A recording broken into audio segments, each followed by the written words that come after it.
Olá! Sabe quando a gente vê um vídeo e pensa, nossa, que produção profissional? Pois é, e se a gente descobrisse que esse poder criativo está mais perto do que se imagina? Hoje, vamos desvendar os segredos para transformar ideias em vídeos de alta qualidade. E olha, é bem mais simples do que parece. Essa vontade de criar algo incrível, isso já é o primeiro passo, né? Então, bora pegar o mapa que vai levar a gente até lá. Então, o que a gente vai ver hoje? Primeiro, vamos montar nosso kit de ferramentas, um trio criativo poderoso. Depois, a gente parte para a ação iniciando o primeiro projeto. Em seguida, a gente mergulha na arte essencial do corte. Daí, vamos adicionar uns toques profissionais e, para fechar com chave de ouro, o segredo de um bom áudio. Vamos lá? Ok, então, mergulhando de cabeça no nosso primeiro tópico. Todo grande projeto, né, começa com as ferramentas certas. E aqui a gente não está falando de um programa só, não. A gente está falando de um trio realmente poderoso que funciona, na prática, como um estúdio de produção completo. Vamos pensar nisso como se fosse uma equipe de especialistas, cada um com sua função. O Final Cut Pro, ele é o diretor, sabe? É quem monta a história, corta as cenas. O Motion é o nosso artista de efeitos especiais, criando aquelas animações, aqueles títulos que saltam da tela. E o Pixelmator Pro é o designer gráfico, cuidando de toda a parte visual. Mas o grande segredo, o pulo do gato mesmo, não é o que eles fazem sozinhos, é como eles se integram. Uma ideia flui de um para o outro sem barreira nenhuma. E é essa integração total que cria um fluxo de trabalho verdadeiramente profissional. Beleza, ferramentas na mão. Agora é hora de botar a mão na massa, né?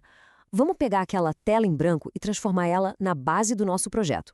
O processo é bem simples e direto, como a gente vai ver agora. Olha, de primeira, a interface de um programa profissional pode até assustar um pouco, mas ela é super lógica. Pensa assim, a biblioteca é a sua estante, onde fica todo o material bruto. O visualizador é a tela da TV, onde a gente assiste o resultado em tempo real. Um inspector é a caixa de ferramentas de precisão para ajustar os detalhes. E a timeline? Bom, a timeline é a mesa de cirurgia, o coração de tudo. É ali que a mágica da edição acontece de verdade. Sabe, o fluxo de trabalho, para começar, é praticamente um ritual. Primeiro, a gente cria um container para o projeto, a biblioteca. Depois, a gente importa a matéria-prima, joga tudo para dentro. Em seguida, cria a tela em branco onde a história vai ser contada, que é o projeto. E o passo final? Arrastar os vídeos para a timeline e começar a esculpir. Pronto, a base está montada. Ok, agora a gente chegou no coração da edição de vídeo, o corte. É aqui que o ritmo nasce, que a história ganha forma. Vamos focar agora nas duas ferramentas mais fundamentais mesmo para qualquer editor. Pode até parecer que cortar é tudo a mesma coisa, né? Mas, na verdade, existem duas filosofias aqui. A ferramenta Blade, a lâmina, é a força bruta. Pensa numa tesoura. Ela vai lá e, clac, corta o clipe em 2 pedaços. Já a ferramenta Trim, de aparar, é mais sutil. É como ajustar a barra de uma calça, sabe? Ela encurta ou estica o começo ou o final do clipe sem quebrar ele no meio. Dominar quando usar a tesoura e quando só ajustar a barra, isso sim separa o trabalho amador do profissional. E ó, aqui vai uma dica que vale ouro. Para ter controle total, mas total mesmo, o segredo está nas setas do teclado. Com elas, dá para avançar ou voltar um quadro de cada vez. Um único quadro. Isso garante que os cortes sejam feitos no momento exato. É uma precisão, nossa, cirúrgica. Beleza, um vídeo bem cortado já está no caminho certo, é ótimo. Mas são os detalhes, aquele acabamento fino que realmente elevam o nível. Então vamos ver agora como adicionar transições suaves e títulos elegantes para dar aquele toque profissional.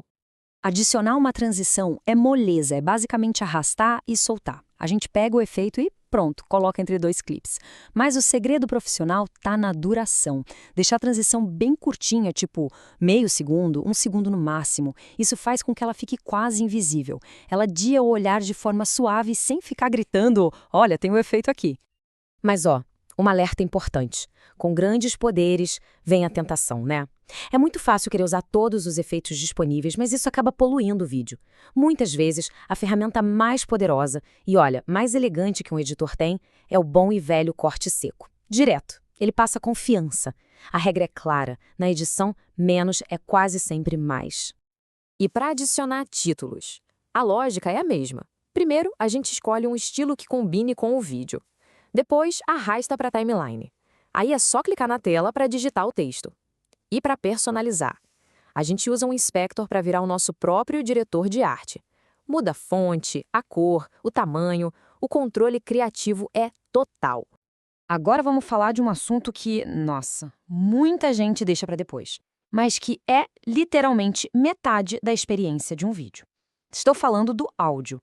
Um som limpo, bem mixado, ele pode salvar um vídeo mediano. Agora um áudio ruim? Ele destrói até o melhor dos vídeos, sem dó. Então, o trabalho com áudio também começa na timeline, arrastando as músicas e narrações. Mas o olho tem que ficar grudado nos medidores de volume. Para a voz, o ideal é mirar naquele ponto doce, que fica ali entre -12 e -6 decibéis. Fica alto, fica claro, mas não incomoda. E tem uma regra de ouro. O medidor de áudio não pode, em hipótese alguma, chegar no vermelho. Bateu no vermelho, já era. O som distorceu, ficou aquele som estourado, sabe? E isso não tem conserto. Para terminar com elegância, é só usar as alcinhas no clipe para criar um fade-in e fade-out, para o som entrar e sair de cena suavemente. Olha, se for para guardar uma única coisa sobre áudio, que seja esta aqui. É uma regra de ouro. Um áudio ruim estraga um vídeo bom, mas um vídeo com imagem ruim passa com um áudio bom. Pensa nisso. O som é o que conecta, é o que emociona, é o que prende a atenção de um jeito que só a imagem não consegue. Investir tempo e cuidado no áudio é, sem dúvida, o melhor investimento que se pode fazer no projeto. Então, com essas ferramentas e essas técnicas, a gente vê que a capacidade de criar conteúdo profissional está mesmo ao alcance. O processo foi desmistificado, né? Agora, a única pergunta que fica no ar é: qual será a primeira história a ser contada?